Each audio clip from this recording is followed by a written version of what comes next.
क्या आपको पता है कि भारत की सबसे महान सभ्यता की खोज किसी इतिहासकारों ने नहीं बल्कि रेलवे लाइन बिछाने वाले इंजीनियरों की वजह से हुई थी? आखिर हड़प्पा की ईंटें रेलवे ट्रैक तक कैसे पहुंची? तो आज हम लोग बात करेंगे हड़प्पा सभ्यता की पूरी कहानी। नमस्कार दोस्तों, मैं हूं गौतम कुमार और आप देख रहे हैं हिस्ट्री विद गौतम।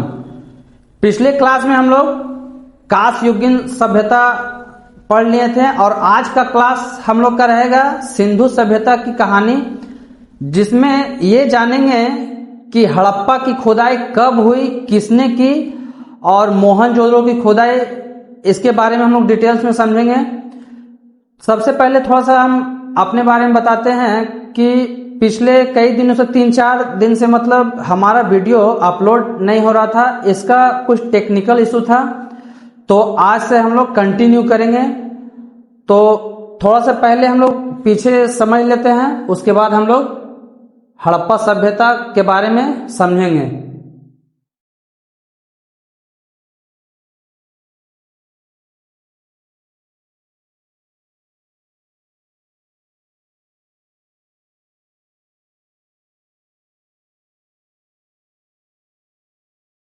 इतिहास को पहले हम लोग 3 भागों में बांट लेते हैं, उसके बाद हम समझते हैं। सबसे पहले बात करते हैं प्राग ऐतिहासिक की।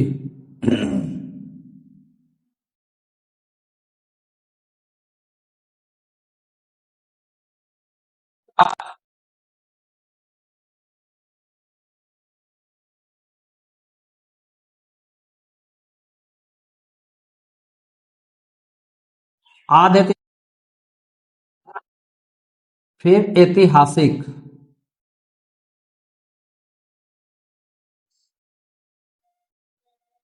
तो हम लोग पहले समझे थे और ये बताने का रीजन है कि पहले थोड़ा सा पीछे से हम लोग समझ लेते हैं। तो ये जो हड़प्पा सभ्यता, सिंधु सभ्यता जो है, ये आदि ऐतिहासिक का चैप्टर है। तो यहीं से फिर आदि ऐतिहासिक काल का शुरुआत होता है। तो पहले समझ लेते हैं कि प्राग ऐतिहासिक काल में, इसमें हम लोग क्या पढ़े थे? पत्थर के बारे में। तो पत्थर को बोलते हैं पाषाण।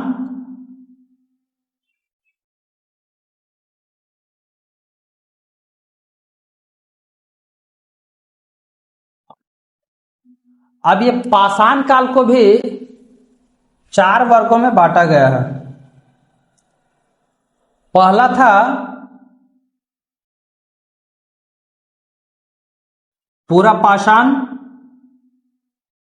उसके बाद मध्य पाषाण, उसके बाद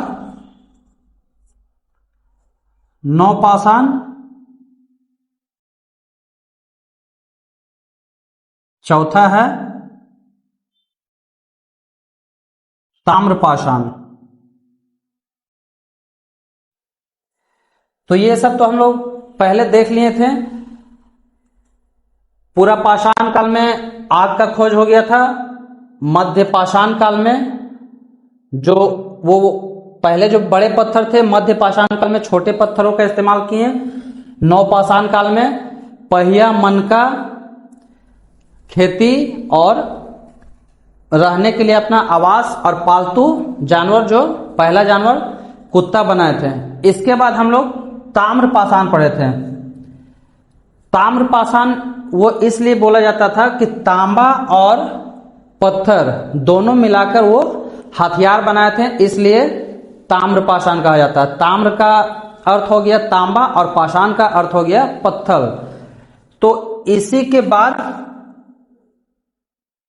शुरू होता है आदि ऐतिहासिक। और इसमें थोड़ा सा हम लोग पहले समझ लेते हैं कि इसमें, इस तीनों में, इसमें जो पहले क्या था कि प्राग ऐतिहासिक में कोई लिखित प्रमाण नहीं मिला था। तो अगर आपसे क्वेश्चन पूछा जाए कि प्राग ऐतिहासिक काल, आदि ऐतिहासिक काल और ऐतिहासिक काल में किसमें लिखित प्रमाण मिले हैं, तो आधि ऐतिहासिक काल में लिखित प्रमाण तो मिले हैं, लेकिन इसे पढ़ा नहीं गया। ऐतिहासिक काल में लिखित मतलब प्रमाण मिले हैं जो कि पढ़ा गया है, और प्राग ऐतिहासिक काल में कोई लिखित प्रमाण नहीं मिला है। ऐतिहासिक काल में लिखित प्रमाण मिला है लेकिन पढ़ा नहीं गया है, और ऐतिहासिक काल में लिखित प्रमाण मिले भी हैं और पढ़ा भी गया है। तो अब हम लोग बात करते हैं आधि ऐतिहासिक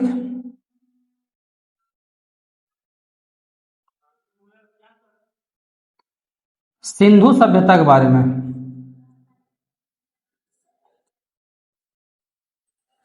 सिंधु सभ्यता के बारे में आज हम लोग समझेंगे। ये पीछे समझने के लिए हम लोग देखे थे। तो सिंधु सभ्यता नाम क्यों पड़ा? ये सिंधु सभ्यता, आज हम लोग सिंधु घाटी के बारे में जानेंगे। तो पहले मानना था कि 1920 से पहले इतिहासकारों को मानना था कि ये वैदिक काल से शुरू हुआ था, लेकिन एक खोज ने ये धारणा खत्म कर दी। आज हम लोग शुरू करते हैं कि ये हड़प्पा सभ्यता की खुदाई और मोहनजोदड़ो की खुदाई किसने की थी और कब की थी।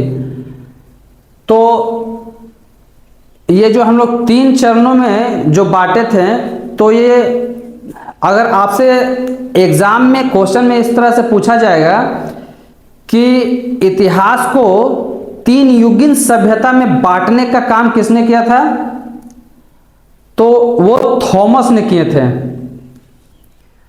तो जब 1856 में पंजाब में, जो आज पाकिस्तान में है, रेलवे ट्रैक पे लाइन बिछने का काम शुरू किया गया था। तो इस रेलवे ट्रैक पे जब काम स्टार्ट हुआ, तो हड़प्पा के बगल में कुछ टीले थे, तो वहां से इतिहासकारों ने उस टीलों से पकी हुई ईंटों को निकालकर रेलवे ट्रैक पर बिछाना शुरू किए। लेकिन वो इस बात से अनजान थे कि ये जो हम लोग ईंटा निकाल के रेलवे ट्रैक पे बिछा रहे हैं, तो ये 4500 से 5000 ईसा पूर्व पहले के जो अवशेष है, हम लोग ये नष्ट कर रहे हैं। क्योंकि जो ईंटें थे वो रेलवे ट्रैक पे बिछाया जा रहा था, तो कहीं ना कहीं पुरानी जो सभ्यता थी तो वो नष्ट हो रही थी। तो जब रेलवे ट्रैक जब बिछने का काम शुरू हुआ, तो देखें कि ईंटें निकल रहे हैं। तो अब वहाँ पे सर्वेक्षण और जांच शुरू होता है, जो कि भारत में जो सिंधु सभ्यता, जो हड़प्पा का जो खोज हुआ था, वो पहले किए थे दयाराम साहनी ने। कब किए थे? 1921 में। 1921 में दयाराम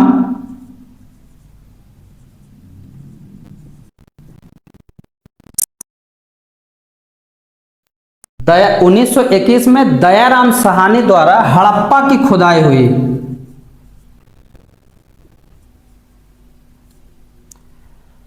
हड़प्पा की खुदाई हुई।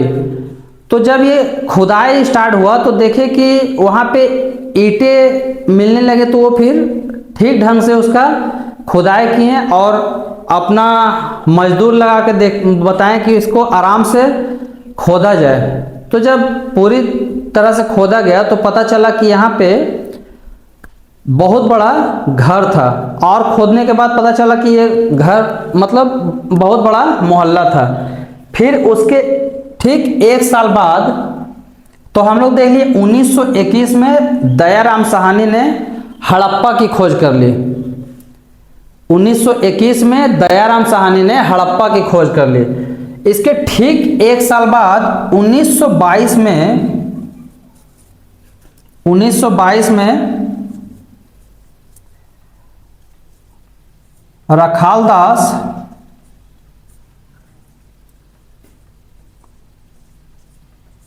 बनर्जी ने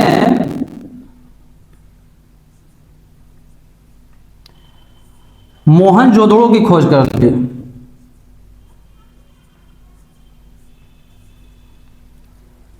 उन्नीस सौ 21 में दयाराम साहनी ने हड़प्पा की खोज की और 1922 में रखालदास बनर्जी ने मोहनजोदड़ो की खोज की।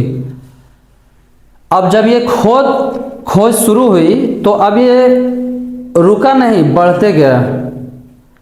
बाद में लोथल, धौलावीरा जैसे स्थानों पर भी बहुत सारे अवशेष मिले, ये हम लोग बाद में देखेंगे।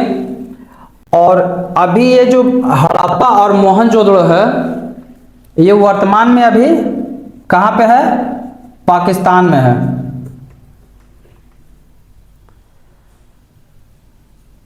तो एग्जाम का जो ये पॉइंट है कि हड़प्पा की खोज किसने की थी, तो 1921 में दयाराम साहनी ने की थी और मोहनजोदड़ो की खुदाई रखालदास बनर्जी ने की थी। अब एक है जॉन मार्शल, जो 1924 में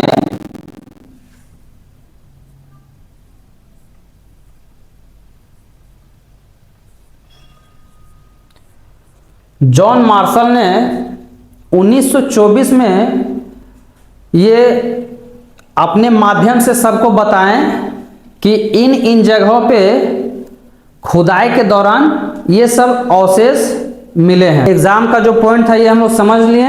1921 में दयाराम साहनी ने हड़प्पा की खुदाई की और 1922 में रखालदास बनर्जी ने मोहनजोदड़ो की खुदाई की और 1924 में जॉन मार्शल ने अपना आधिकारिक घोषणा किए कि ये इन जगहों पे प्राचीन सभ्यताएं की प्रमाण मिली हैं।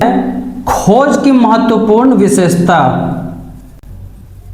खोज की महत्वपूर्ण